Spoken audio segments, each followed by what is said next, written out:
मेरी आवाज और वीडियो अगर क्लियर आ रही है तो प्लीज जस्ट टाइप कीजिएगा।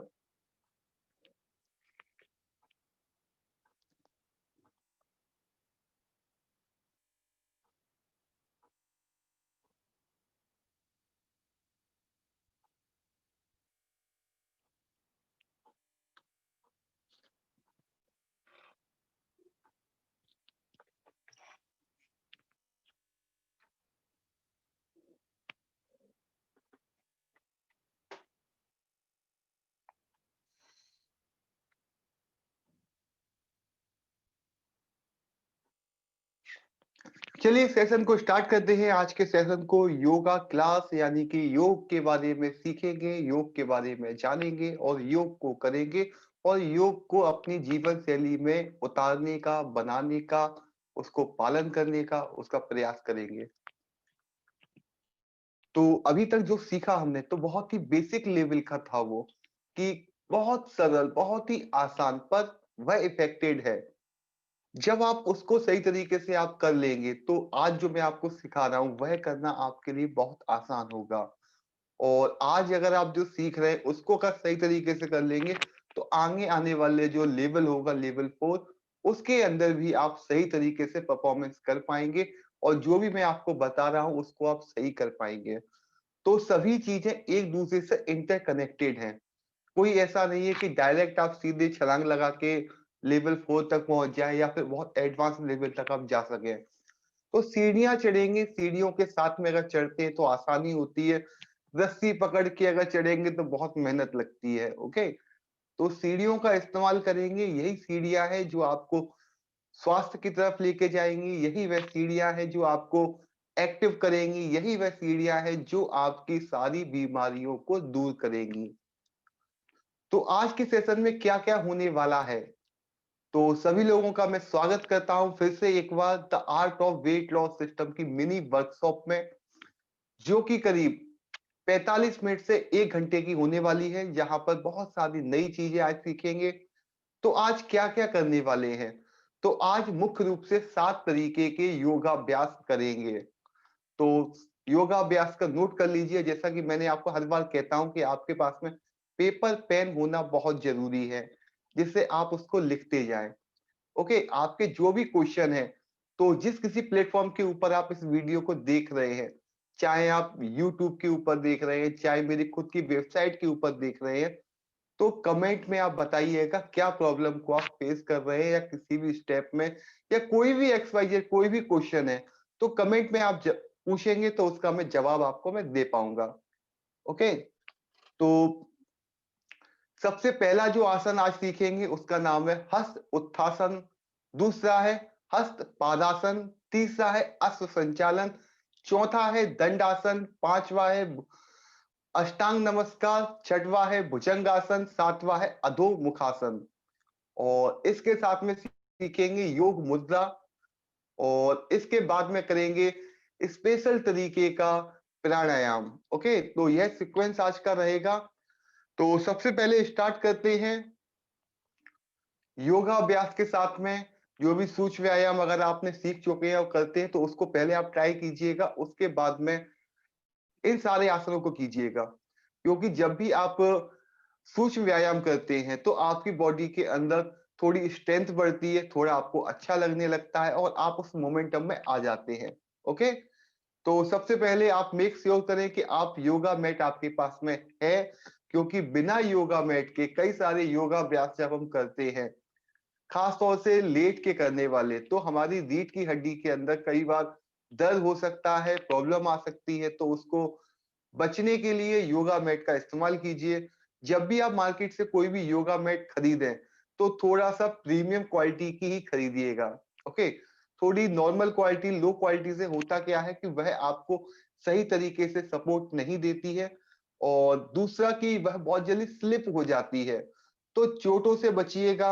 ऐसा नहीं है कि योगाभ्यास करने से चोट लगती है, गलत तरीके से करने से चोट लगती है। ओके, तो मेक श्योर करें योगा मैट आपके पास में हो। अगर योगा मैट आप ले रहे हैं तो 4 इंच मोटाई की योगा मैट अच्छी रहती है। और मार्केट में अगर आप परचेज करें तो वहां पे आप बोल सकते हैं कि बबल वाली योगा मैट मुझे दीजिएगा, वह स्लिप नहीं होती है। ओके, तो एक बार अच्छी अगर योगा मैट ले लेंगे तो लाइफ टाइम आपके काम में आएगी। जैसे कि मेरे पास में जो योगा मैट है, रेड कलर की आप इसको देख रहे हैं, मैं पिछले 8 साल से इसका इस्तेमाल कर रहा हूँ लगातार, और आज भी ये सही रखी हुई है। ओके, तो चलिए सेशन को आगे बढ़ाते हैं। योगा मैट के ऊपर आप खड़े हो जाइए।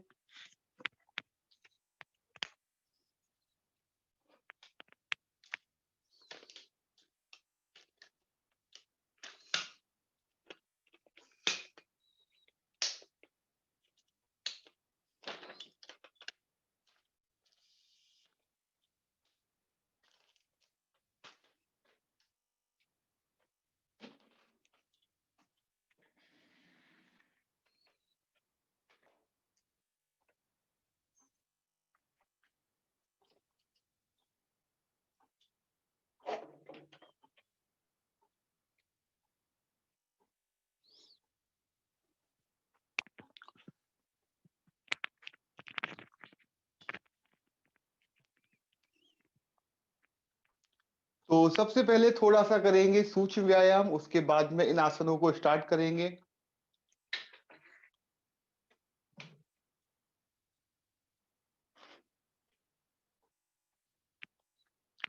तो योगा मैट के ऊपर आप खड़े हो चुके हैं।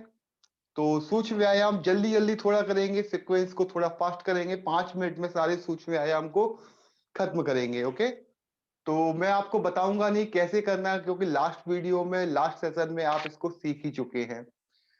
तो योगा मैट के ऊपर खड़े हो जाएंगे, गर्दन घुमाएंगे सबसे पहले,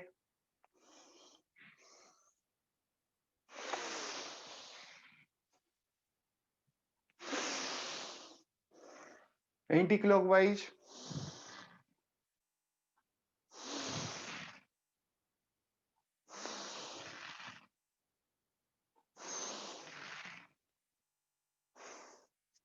कंधों के ऊपर हाथ रखेंगे और शोल्डर घुमाएंगे।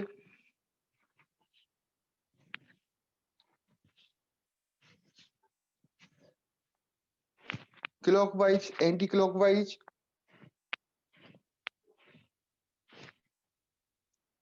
कान को रगड़ेंगे, कान को रब करेंगे, दोनों कानों को अपने हाथ से रब करेंगे। बहुत मेहनत करनी पड़ती है इन कानों को, बहुत सारी चीजें सुननी पड़ती है, थोड़ा सा आज इनको आराम देंगे अपने कानों को।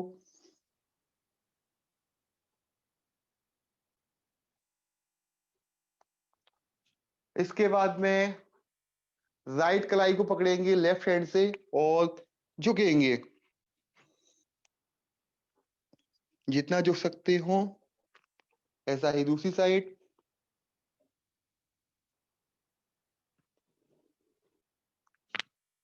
हाथों को सीधा करेंगे, कलाई को घुमाएंगे,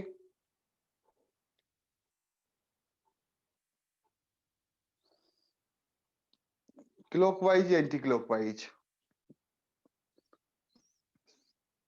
हाथों को सीधा करेंगे और कट संचलन। जब हाथ आपका पीछे जाएगा तो राइट हैंड इस तरीके में पोजीशन में आ जाएगा, दूसरा हाथ खुलेगा आपका, और वापस आएंगे तो हाथ बंद होगा, राइट हैंड खुलेगा और पीछे जाएंगे। जो हाथ आपका पीछे जाता है उसी की तरफ आपको देखना है। आपका अपर बॉडी जो है वो ट्विस्ट होना चाहिए।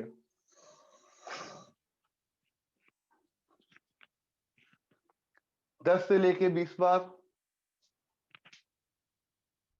पैरों के बीच में 1 फीट का फासला। जितना मूव हो सकते हो, जितना मोड़ सकते हो खुद को उतना मोड़ेंगे।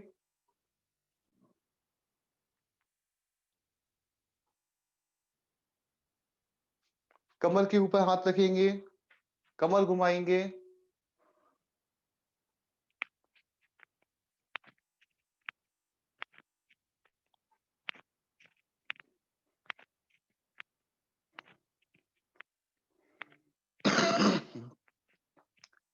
Anti clockwise,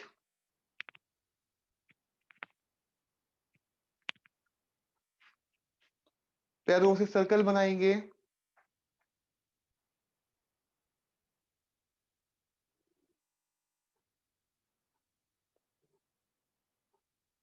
clockwise anti clockwise. ऐसा ही दूसरे पैर के साथ।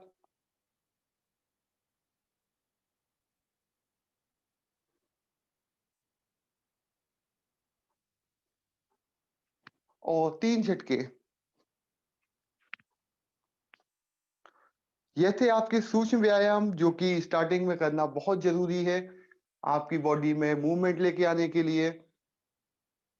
अब करने वाले हैं शेक। ओके, तो जिस तरीके से आप मिल्क शेक बनाते हैं तो करते क्या है, उसको दूध को इस तरीके से हिलाते हैं तो मिक्स हो जाता है। तो अब स्वयं के शरीर को हिलाएंगे, तो हाथों को ढीला कर लेंगे।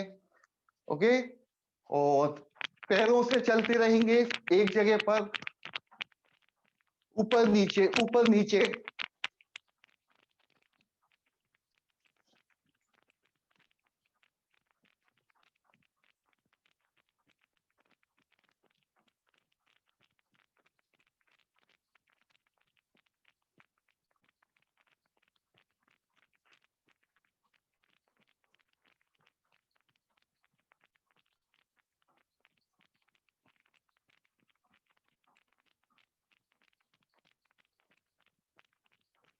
चलिए, बॉडी में गर्मी आ चुकी होगी, अच्छा लग रहा होगा।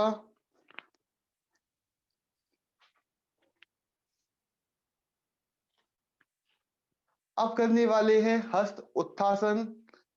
तो हस्त उत्थासन करने के लिए हाथों को ऊपर करेंगे और जितना पीछे आप झुक सकते हो उतना पीछे जाएंगे। तो दो तरीके हैं, दोनों तरीके मैं आपको दिखाऊंगा। ब्रीथिंग को एडजस्ट करेंगे, ब्रीथिंग बढ़ चुकी होगी आपकी। हाथों को खोलेंगे, श्वास भरेंगे, हाथ जब अंदर जाएंगे श्वास खाली, नाक से लेंगे मुंह से खाली करेंगे।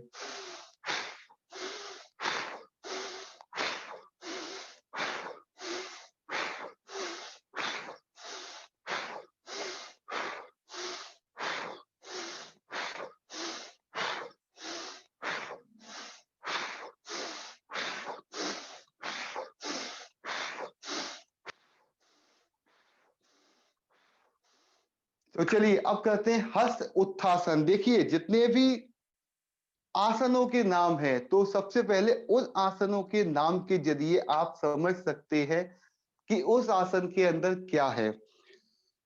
तो हस्त उत्थासन यानी कि हाथों को ऊपर उठाना। ओके, हस्त उत्थासन, उत्थान करना, हाथों का उत्थान करना। सेकंड जो योगाभ्यास है वह हस्त पादासन। ओके, दोनों ही एक दूसरे के पूरक हैं। कई बार लोग जमीन पे हाथ लगाने की कोशिश करते हैं और वह हो नहीं पाता, यानी कि हस्त पादासन नहीं कर पाते, यानी हाथों से पैरों को छूना। तो उसका मेन रीजन यह होता है कि वह हस्त उत्थासन को नहीं करते हैं। सीधा सा कंसेप्ट है, जितना आप पीछे जाएंगे उतने ही आप आगे जाएंगे। तो यह बेसिक प्रिंसिपल लाइफ में भी अप्लाई होते हैं। ओके, तो कभी अगर किसी चीज में आप हारते हैं या आप अच्छा फील नहीं करते तो इसका मतलब ये कि अगर आप पीछे जा रहे हैं तो आप निश्चित आप आगे भी जा पाएंगे और बहुत दूर तक भी जा पाएंगे। ओके, तो सबसे पहले हस्त उत्थासन, हाथों को ऊपर लेके जाएंगे, पीछे झुकेंगे धीरे धीरे जितना आप झुक सकते हो। आंखों से आसमान को देखेंगे शुरुआत में और इतना झुकेंगे कि आपके पीछे जो भी दीवार हो या कुछ भी हो वह आपको दिखाई देना चाहिए। शुरुआत बहुत आराम से करेंगे, जोर नहीं लगाएंगे। ओके, और धीरे धीरे आपकी प्रैक्टिस होती जाएगी, आप आराम से पीछे झुक पाएंगे। हाथों को ऊपर, पीछे,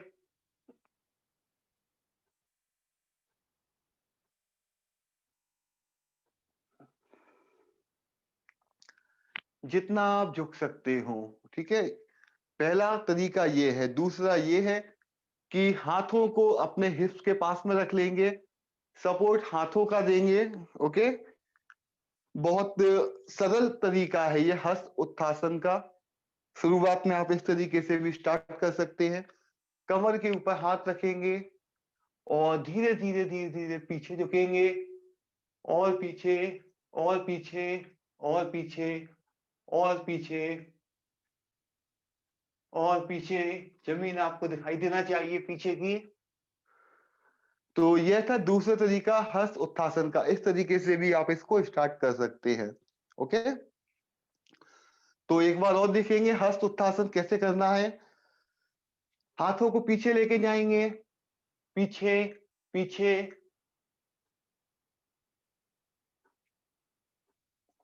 और रिलैक्स। दूसरा तरीका है हिप्स के ऊपर हाथ रखेंगे और पीछे झुकेंगे।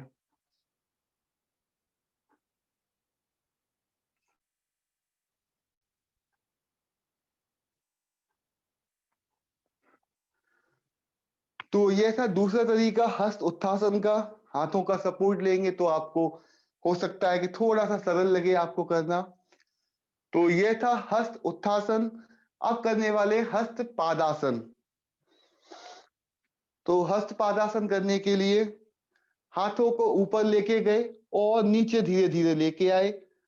हाथों को इतना नीचे लेके जाना है कि वह जमीन का स्पर्श करे। शुरुआत में अगर हो सकता है कि आपके हाथ हथेलियां जमीन तक नहीं लगे, जहां तक जाती हैं वहां तक इनको ले जाने का प्रयास करें। धीरे धीरे नीचे आएंगे। शुरुआत में कमर आपकी हो सकती है पूरी तरीके से नहीं झुके आपकी, तो कोई बात नहीं है, धीरे धीरे प्रयास करेंगे, थोड़ा थोड़ा उसके ऊपर प्रेशर डालेंगे।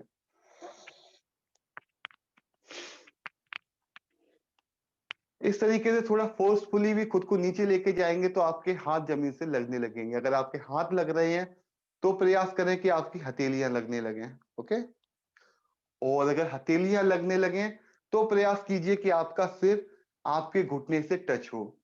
ओके, ये स्टेप है। ओके,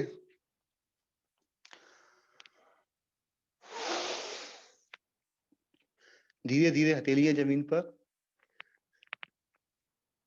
जितना भी लग सकती हो।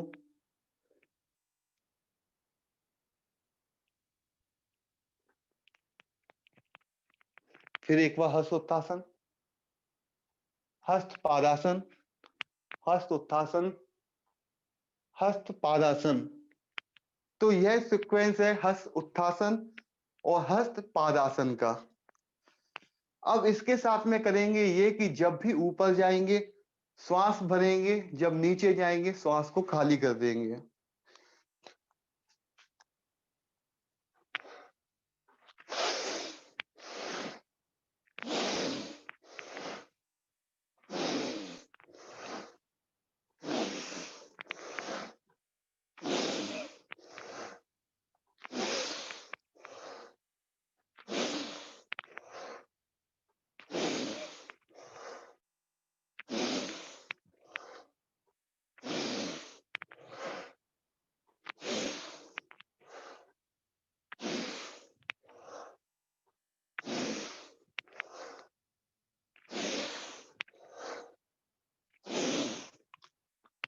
पच्चीस, 30, 50 जितनी बार आप कर सकते हैं उतना अच्छा है।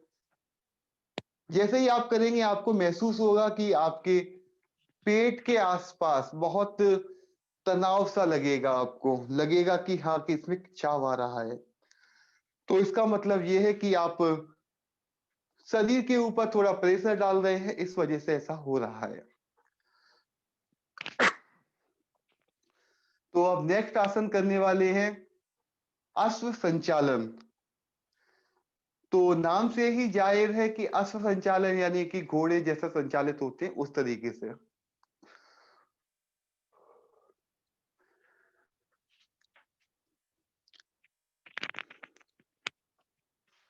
तो इसके लिए आपको आना है योगा मैट के अगले हिस्से के ऊपर। सबसे आगे का जो हिस्सा है उस पे खड़े होंगे योगा मैट पे किनारे पर। हाथों को हस्त पादासन। ओके, और अश्व संचालन करने के लिए थोड़ा सा घुटनों को झुकाएंगे जिससे आपके दोनों हथेलियां जमीन से लग सकें। कमर झुका सकते हैं, घुटने झुका सकते हैं। ओके, पैरों के दोनों बगल में हथेलियां, और राइट पैर को पीछे लेके जाएंगे। राइट फुट पीछे जाएगा, हाथ जमीन पर रहेंगे, राइट फीट पीछे, हथेलियां दोनों जमीन पर, और आसमान की तरफ देखेंगे। घुटने को आप शुरुआत में जमीन पे भी टिका सकते हैं, कोई बात नहीं है, और आसमान की तरफ देखेंगे।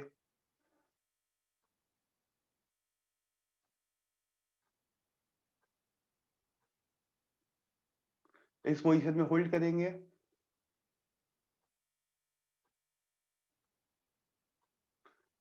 वापस आ जाएंगे हस्तपदासन और रिलैक्स करेंगे। अब करेंगे दूसरे पैर के साथ में, लेफ्ट फीट के साथ में अश्व संचालन आसन। हाथों को जमीन पर, घुटने थोड़े से मुड़े हुए, कमर झुकी हुई, हथेलियां पैरों के बगल में, और लेफ्ट फीट को पीछे लेके जाएंगे। आसमान की तरफ देखेंगे।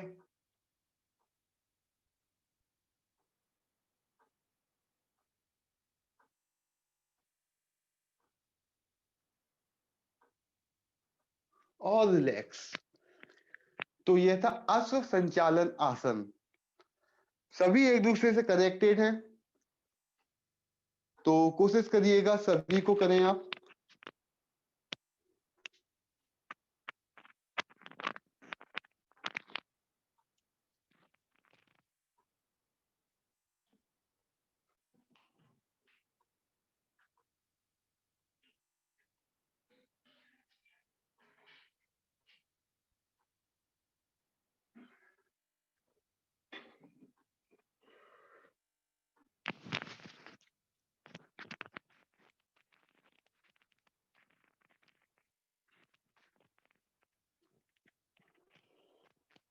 तो यह था तीसरा आसन, अश्व संचालन आसन। चौथा आसन करने वाले हैं दंड आसन। नाम से ही जाहिर है, दंड यानी कि स्टिक या बेंत या डंडा। ओके, तो दंड आसन को प्लैंक पोज भी कहा जाता है। सेंट्रल ओबेसिटी के लिए बहुत अच्छा है।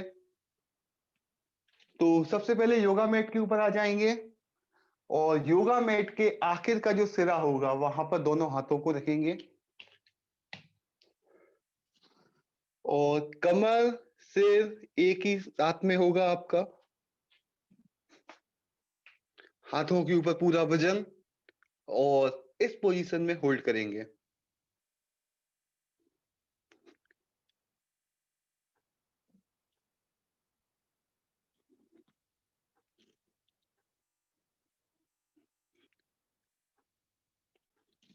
कमर सीधी।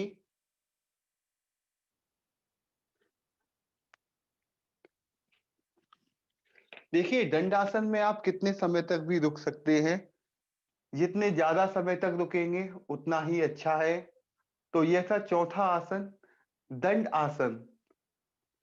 अगला आसन करने वाले हैं अष्टांग नमस्कार, यानी कि 8 अंगों के द्वारा किया जाने वाला नमस्कार।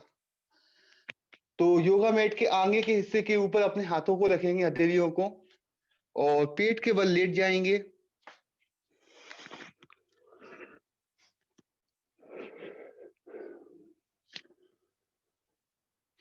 हथेलियां दोनों बगल में कंधे के, कमर को उठाएंगे, नाभि के हिस्से को ऊपर उठाएंगे, कमर ऊपर उठाएंगे, और सामने की तरफ देखने का प्रयास करेंगे, और इस पोजीशन में कुछ देर रुकेंगे। अंगूठे जमीन के ऊपर लगे हुए होंगे आपके, कमर उठी हुई, सीना जमीन से, चेहरा सामने।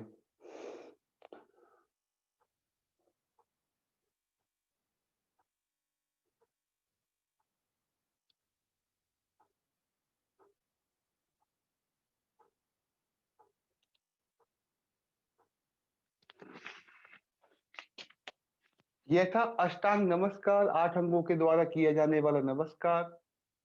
इसके बाद में करने वाले हैं कोबरा पोज, यानी कि भुजंग आसन। तो भुजंग आसन करने के लिए पेट के बल लेट जाएंगे,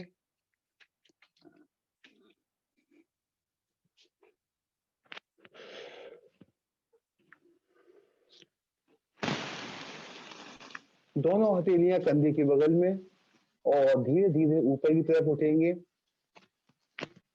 नाभि ऊपर रहेगी आपकी, जमीन से स्पर्श नहीं रहेगी। शुरुआत में दोनों हाथों को आप सीधा रख सकते हैं, कोहनियां सीधी, और आसमान की तरफ देखेंगे।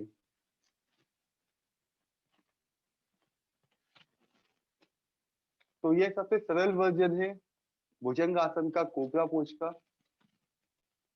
आसमान की तरफ देखेंगे। पेट के ऊपर आप महसूस कर रहे होंगे खिंचाव को। तो यह खिंचाव इसलिए है क्योंकि आपका पेट बड़ा हुआ है, इस वजह से। रिलैक्स। अब इसी को दूसरे तरीके से करते हैं, थोड़ा जल्दी जल्दी। तो इसमें करना ये है कि आप ऊपर जाएंगे, श्वास भरेंगे, नीचे जाएंगे, श्वास को खाली करेंगे।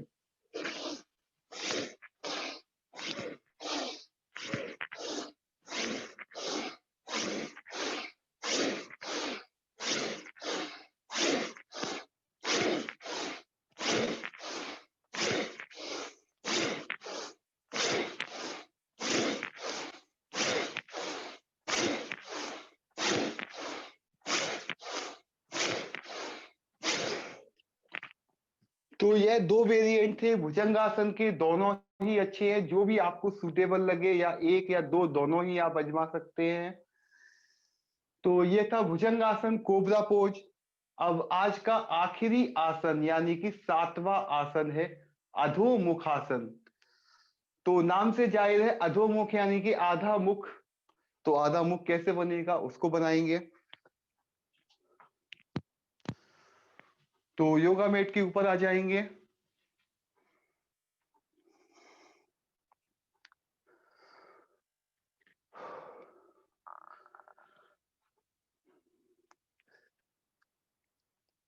हाथों को योगा मैट के सबसे आखिर के हिस्से पे रखेंगे।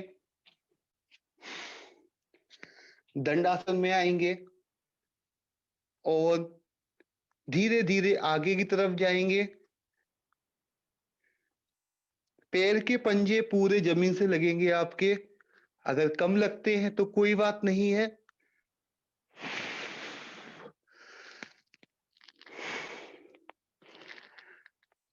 कमर आपकी ऊपर, पैर के तलवे, हाथ के हथेलियां पूरी जमीन से लगी हुई।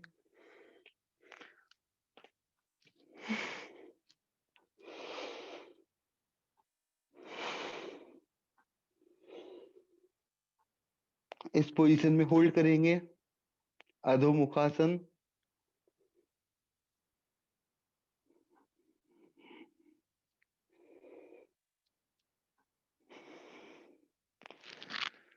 शुरुआत में अगर आपके तलवे पैर के पूरे नहीं लगते हैं तो कोई बात नहीं है। धीरे धीरे आगे की तरफ आएंगे, प्रयास करेंगे। शुरुआत में पंजे के बल आप खड़े हो सकते हैं और थोड़ा सा प्रेस करेंगे खुद को पीछे की तरफ।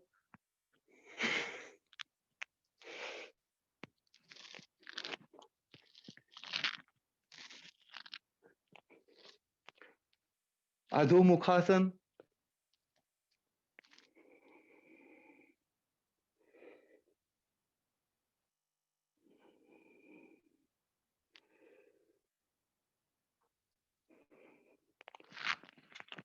तो यह था आपका 7वां योगाभ्यास अधोमुखासन। तो मेरी तरह आपके भी पसीना निकलना स्टार्ट हो चुका होगा। ओके, तो इतना भी अगर आप करेंगे तो कितनी भी सर्दी पड़ रही हो आप गर्मी का अनुभव करेंगे।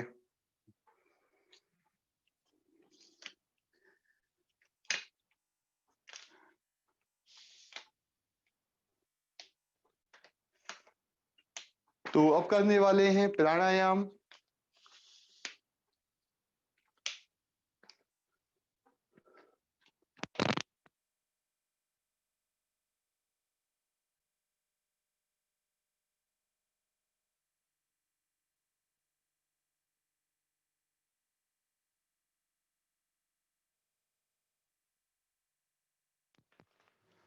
तो सबसे पहले करेंगे नाड़ी शोधन प्राणायाम कुछ समय तक।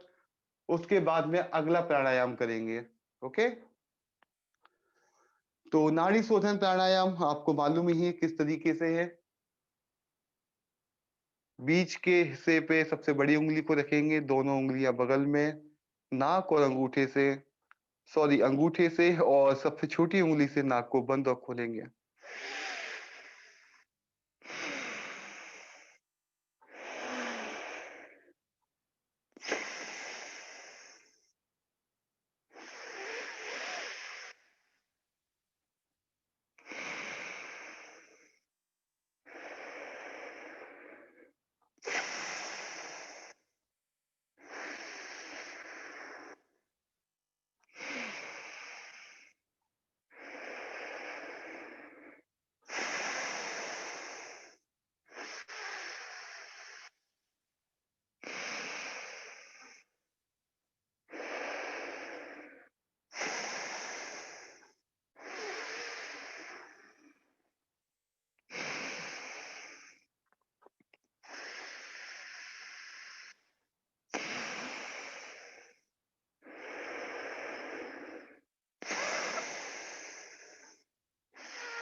रिलैक्स।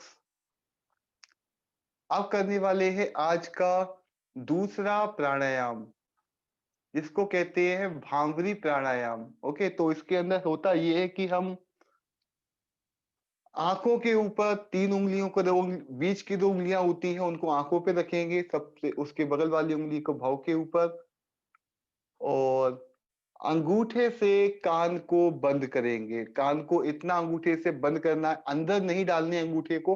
आपके साइड का जो कान का हिस्सा होता है जो बाहर निकला होता है, इसको अगर आप दबाएंगे तो आपके कान बंद हो जाएंगे। तो बीच की 2 उंगलियां आंखों के ऊपर और कानों को बंद करेंगे। पहले आप एक बार देख लीजिएगा किस तरीके से करना है। तो इसमें करना यह है कि आपको इस तरीके की आवाज निकालना है जैसे भंवरे की आवाज होती है, गुंजन की आवाज होती है भंवरे की। तो एक बार इसको आप देख लीजिए। कानों को बंद करेंगे और गले से आवाज निकालेंगे। जो आवाज जो आपकी निकलेगी वह आपको महसूस करना है कि आपका जो थायराइड ग्लैंड है यहाँ पर वाइब्रेशन होना चाहिए, क्योंकि यहाँ का वाइब्रेशन जो होता है वह आपका थर्ड आई तक भी पहुंचता है। उसके बारे में बाद में कभी चर्चा करेंगे कि किस तरीके से एक क्रिया दूसरी क्रिया को प्रभावित करती है। ओके, तो आंखों को बंद, कान बंद कर लेंगे अंगूठे से, दोनों अंगूठों से, और भंवरे जैसी आवाज करेंगे, भंवरे के गुंजन की।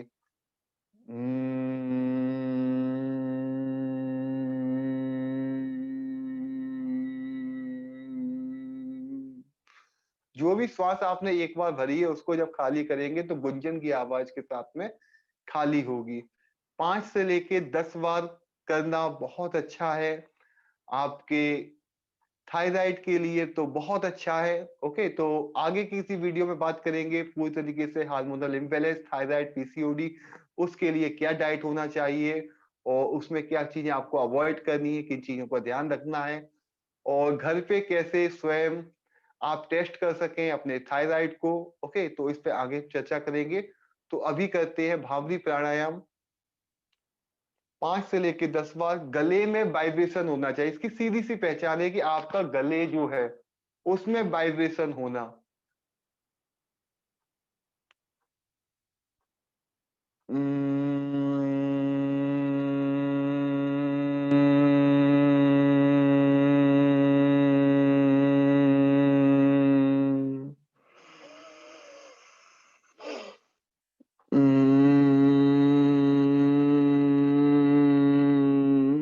जो भी आपकी वाइब्रेशन है उसको आपको महसूस करना है, उसकी तरंगों को यह देखना है कि उनकी वाइब्रेशन कहाँ तक जा रही है।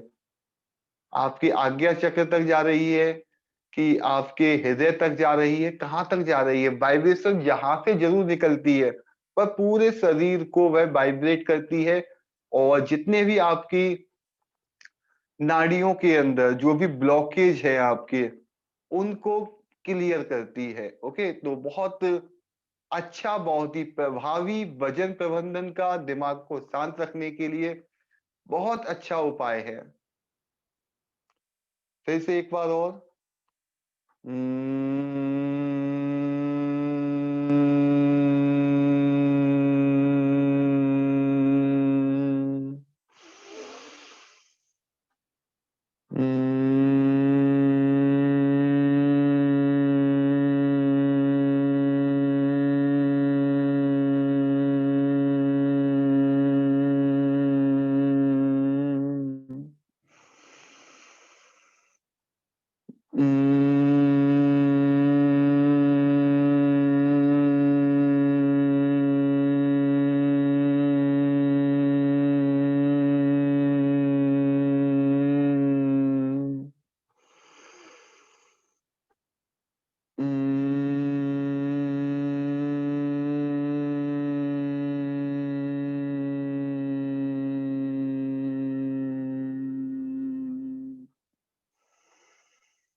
तो यह था भावरी प्राणायाम। इसको करने के बाद में आप अपने खुद के दिमाग के अंदर नई ऊर्जा को, नई वाइब्रेशन को महसूस करेंगे और खुद को अच्छा फील गुड आप करने लगेंगे। अब इसके बाद में करने वाले हैं नेक्स्ट प्राणायाम, भस्त्रिका प्राणायाम। तो भस्त्रिका प्राणायाम को करने के लिए हाथों के बगल, कंधे के बगल में ढीली बंद मुट्ठियां, एक गहरी सांस लेंगे और खाली कर देंगे। एक गहरी सांस और पूरी तरीके से बाहर। अब जोश पूर्वक श्वास के साथ में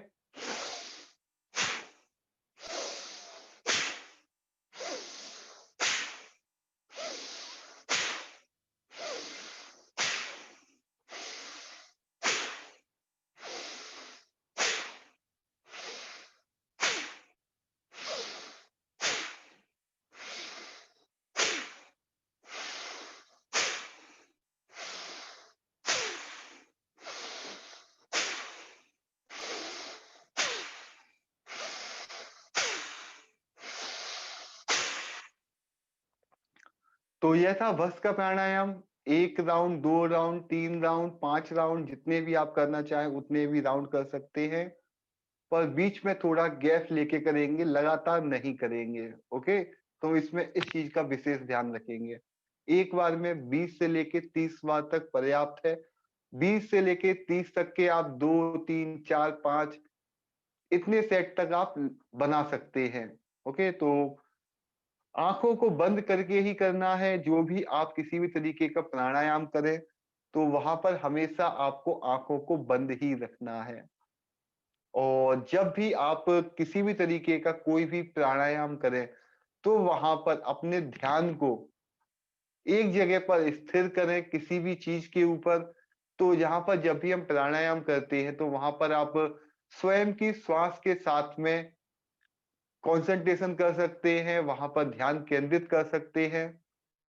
तो अब इस सेशन के आज हमने जो सीखा 7 तरीके के योगाभ्यास नोट कर लीजिएगा। हस्त उत्थासन, हस्त पादासन, अश्व संचालन आसन, दंडासन, अष्टांग नमस्कार, भुजंगासन, अधोमुखासन। यह 7 तरीके के योगाभ्यास हैं जो आपकी बॉडी को शेप में लेके आएंगे। बॉडी में जितने भी प्रॉब्लम है वह सभी इन 7 योगाभ्यास के जरिए हो सकती है आपकी, बशर्ते आप उसको करें। और अगर इस वीडियो को आप कभी बाद में भी देख रहे हैं तो जैसा मैं करता जा रहा हूं वैसा ही हर वीडियो में साथ में अगर योगाभ्यास करेंगे तभी आपको सही नतीजे मिलेंगे। और जैसा कि पहले भी मैंने आपसे कहा कि बहुत मुश्किल चीजों को मत करिए। अगर कोई भी आसन, जैसे 7 आसन मैंने आज आपको बताए हैं, हो सकता है कि सातों आसन आपके पास में नहीं हो पा रहे हो। अगर 4 हो रहे हैं 4 करिए, 2 हो रहे हैं 2 करिए। इवन अगर एक भी हो रहा है तो एक करिए, पर करिएगा जरूर, रिपीटेशन पे ध्यान रखिएगा। तो आज के सेशन के अंदर इतना ही। अगले सेशन के अंदर सीखने वाले हैं डीप एब्डोमल ब्रीथिंग, जिसको डोपामाइन एक्टिवेशन ब्रीथिंग भी कहा जाता है, उसको सीखेंगे। और उसके साथ में सीखेंगे योग निद्रा और कुछ और दूसरी भी टेक्निक जो आपके लिए काम करे, आपके दिमाग को स्थिर रखने के लिए। थोड़ा सा मेडिटेशन की तरफ अब बढ़ेंगे। अभी तक हमने शरीर के निर्मल और सुचारू रूप से चलने के लिए काम किया, प्राणायाम पे काम किया। अब समय जो आगे आने वाले वीडियो के अंदर रहेगा, लाइव सेशन के अंदर रहेगा, अगर रिकॉर्डेड देख रहे हैं तो उसके अंदर रहेगा कि आप ध्यान को सीखेंगे।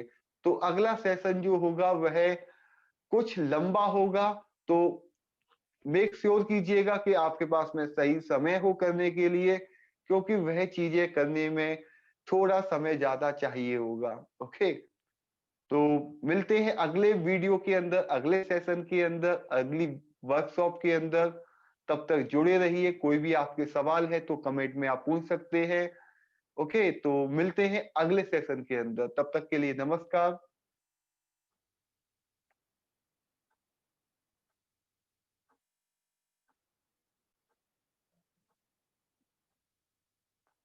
देखिए, मेडिटेशन मैं आपको जरूर सिखाऊंगा, और जैसे जैसे आगे बढ़ेंगे, कुंडली जागरण, थर्ड आई एक्टिवेशन, चक्रा हीलिंग, ऑरा हीलिंग, तो यह भी सारे मेरे पसंदीदा सब्जेक्ट में से एक है जो मुझे बहुत पसंद है।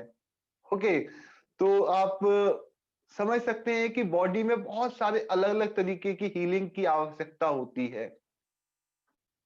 तो जुड़े रहिएगा, बहुत सारी चीजें हैं। तो जैसे आप चक्रा हीलिंग की तरफ जाएंगे, आप मेरी थर्ड आई एक्टिवेशन का जब आप वर्कशॉप को अटेंड करेंगे, तो वहां पर आप बहुत ही अलग लेवल की चीजों का अनुभव करेंगे। और जब बहुत एडवांस में जब किसी दिन कोई सेशन को आप अटेंड कर रहे होंगे, तो वहां पर आप सीखिएगा कि थर्ड आई को, यानी कि आपकी तीसरी आंख, यानी कि आपकी पीनियल ग्लैंड, जैसे जिस तरीके से थायराइड ग्लैंड होती है, उसी तरीके से हमारी पीनियल ग्लैंड होती है, जो कि हमारे सिर के अंदर रहती है। इसकी एग्जैक्ट पोजीशन पता करने के लिए तरीका ये है कि अगर एक रेखा आपके यहाँ से डाली जाए पीछे की तरफ, और एक रेखा ऊपर से नीचे की तरफ डाली जाए, तो जहां पर जिस जगह पे जुड़ती है वहां पर पीनियल ग्लैंड होता है, जिसी को थर्ड आई बोला जाता है।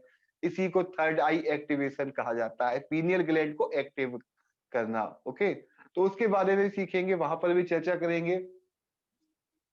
तो आज के सेशन को यहीं समाप्त करते हैं, मिलते हैं अगले सेशन के अंदर।